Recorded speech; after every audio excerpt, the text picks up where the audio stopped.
Hey guys, I want to tell you about a story that I read just earlier today about Thomas Edison. A lot of us have heard stories throughout school, different things about Thomas Edison, but it was an interesting thing. He had 1,093 patents in his 84 years. I mean, at 30 years old, he had invented the phonograph, but 1,093 patents, and he was able to market a lot of them. That was that was how he made most of his money. He would market them well too. He was a good businessman, all those things. What a lot of people don't know about him is he could barely hear. It's an interesting thing that he said one time. He said, a man that has to yell can't lie, and that's a good thing. I mean, you can't lie at full blast, But yeah, had a terrible time hearing. Could only hear really loud sounds, and so then he would talk really loud as such.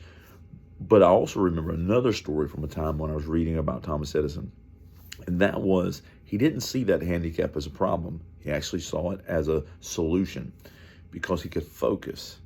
He wouldn't be listening to what's going on around him, and I'm sure there's plenty of clamor and plenty of people kind of talking and whispering behind his back that worked for him and stuff and had a good time and all with him, I'm sure. But here's the thing. He could focus. He could focus on the inventions. No distractions around him and any of those things. He could focus on what he was inventing.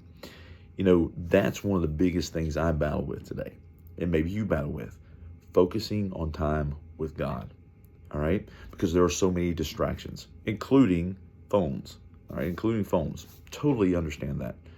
But here's the thing. When we look at this, here's the thing. If we will start eliminating the distractions from the world, we will intensify our ability to see what God is saying in his word. Now, hear me on this. Hear me.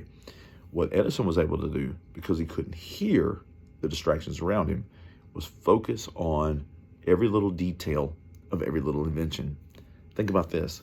If I don't have the distractions of the world, I don't have to look at every little thing from somebody else. If I don't have the distractions of the world and I start eliminating some of those distractions from the world, I can get in his word and I can look at every little detail and every little piece and see what God is doing in every little area of his word.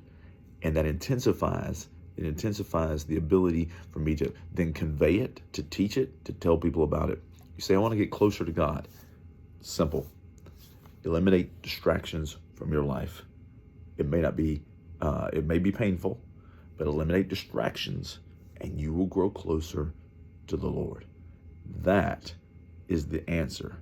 Eliminate distractions, get in the word, and watch how God speaks to you and how you're able to learn so much more. Love you guys.